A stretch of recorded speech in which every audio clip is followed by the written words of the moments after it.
덴마크의 신학자이자 철학자였던 스웨렌 키에르케고르는 이런 말을 했었습니다.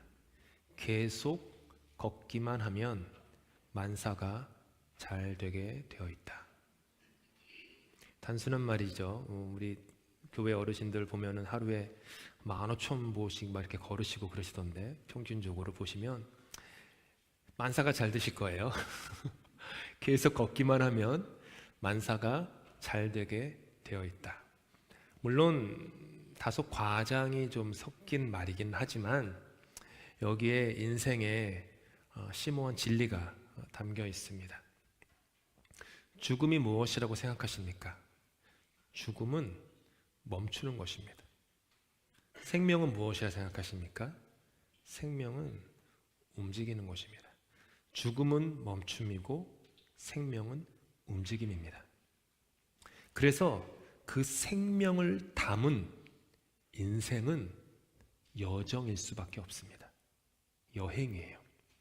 세상이 나의 앞길을 가로막는다고 하여도 나에게 주어진 하늘의 부르심을 따라서 계속해서 끊임없이 걸어가는 인생, 그 인생은 살아있는 생명입니다.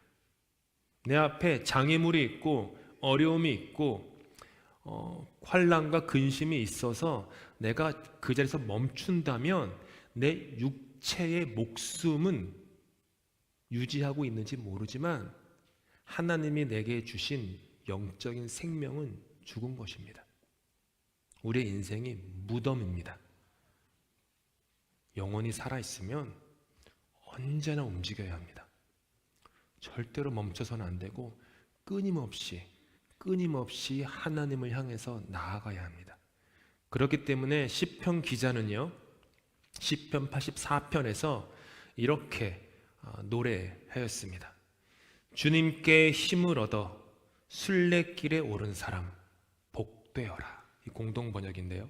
주님께 힘을 얻어 순례길에 오른 사람 복되어라. 여러분이 아시는 성경은 주께 힘을 얻고 그 마음에 시온의 대로가 있는 자는 이 말씀이에요. 근데 시온의 대로가 순례길이니까 그 마음이 힘을 얻고 언제나 인생이 하나님의 그 성, 하나님의 나라, 하나님의 뜻, 하나님의 그 완성을 향해서 끊임없이 걸어가는 사람, 그 사람 복되다. 계속 걸으면 만사가 잘 되게 되어 있습니다. 예수님께서 자신의 고향 나사렛의 회당에서 이사야서 61장 두루마리 성경을 받으셔서 읽으셨습니다. 그 다음에 자리에 앉으셔서 성경 강해를 하셨습니다. 성경 강해의 내용은 요약하자면 이것이었습니다. 하나님의 은혜의 해가 유대인들에게서 이방인들에게로 옮겨간다. 이게 예수님 성경 해석의 핵심이었어요. 이방인들에게 하나님이 향하고 있다.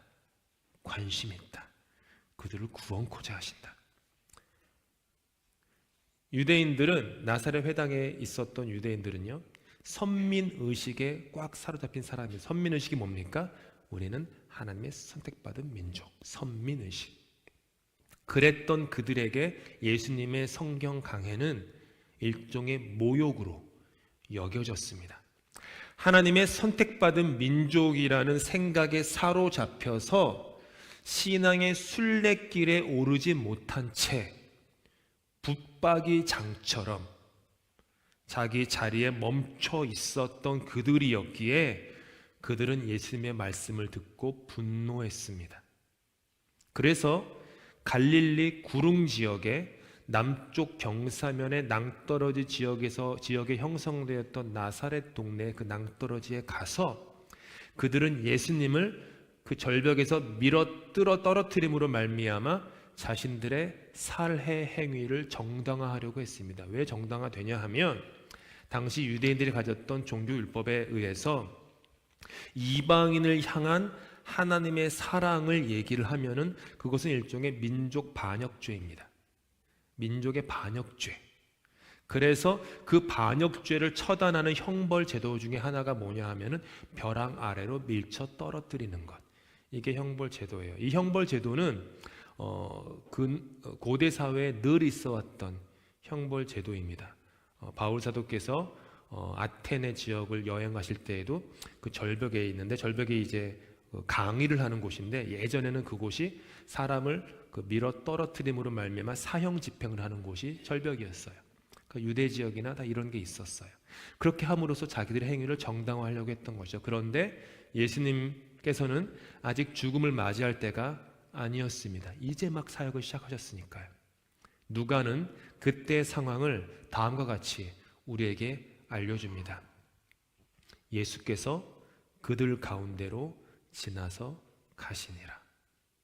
예수께서 그들 가운데로 지나서 가시니라. 여기서 가시니라라고 한 헬라어 에포류에토는 미완료 시제예요, 문법적으로. 그렇기 때문에 이게 어떤 해석이 되냐면은 예수께서는 가시고자 하시는 길로 계속 가셨다, 이거예요. 예수님은 그들 가운데를 지나서 가시고자 하는 길로 계속 가셨다.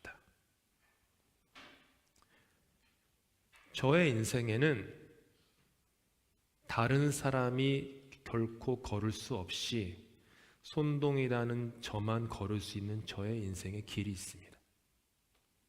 여러분에게는 여러분만이 걸을 수 있는 길이 있습니다. 내가 걸어가야 할 길을 다른 사람이 대신 걸어가 줄 수 없습니다. 물론 여정 가운데 이런저런 동행이 있지만 그것은 내 인생 여정 속의 일부분일 뿐, 여정의 처음과 끝 그 전부를 그 누구도 대신해 줄 수 없습니다. 부모가 자녀를 아무리 사랑한다고 하더라도 자녀가 걸어가야만 할 자신의 여정을 부모가 대신 걸어가 줄 수 없습니다. 부모가 내 자녀가 예수님 잘 믿으면 좋겠지만 그거 뜻대로 안 되시잖아요. 그 자녀들이 엄마의 하나님이 내 아들, 딸의 하나님이 되어서는 안 되고요. 내가 만난 하나님이 내 아들이 내 자녀의 하나님, 내 아들의 하나님, 내 딸의 하나님이 본인이 경험을 해야만 되는 거예요. 그래야만 신앙의 여정을 걸어가는 것이지 엄마 아빠 따라서 신앙생활 할 수 없습니다. 어렸을 때는 돼요. 유년주일학교 때는 되죠. 하이시만 올라가도 어려워집니다. 자녀가 부모를 아무리 사랑해도요, 부모가 걸어가는 길을 결코 대신 걸어가 줄 수 없습니다. 작고하신 저희 아버지께서 인생의 마지막 병실 침대에 누워 계셔서 가쁜 호흡을 몰아주시며 제가 알았던 아버지 모습에서 반으로 줄어드신 그런 병든 모습으로 누워 계셨을 때 그 아버지를 향한 바라보면서 제가 아버지를 사랑해서 아버지가 가시는 그 길을 걸어가고 싶다고 하더라도 아버지가 걸어가셔야 될 삶의 마무리가 있으셨습니다. 제가 걸어가 드릴 수 없습니다. 제가 언젠가 인생의 호흡이 얼마 남지 않았을 때 제 사랑하는 아이니와 이한이가 제가 걸어가는 길을 걸어가고 싶은 사랑의 마음이 넘친다고 하더라도 그들은 저의 길을 걸어가 줄 수 없습니다. 그 십자가는 저만이 져야 하는 것이고 그 죽음은 저만이 감당해야 되는 것이기 때문입니다.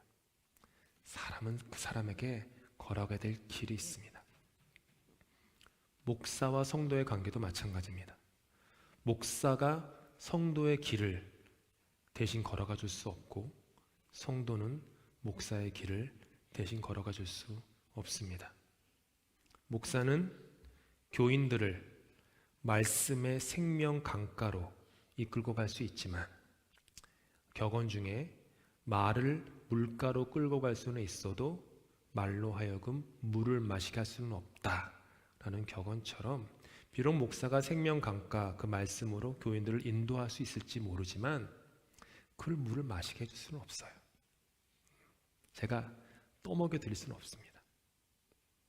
말씀 생명의 물은 교인들 한 사람 한 사람이 개인적으로 자신의 고개를 숙이고 입을 열어 물을 머금고 자신의 힘으로 그 물을 삼켜야만 하는 것입니다.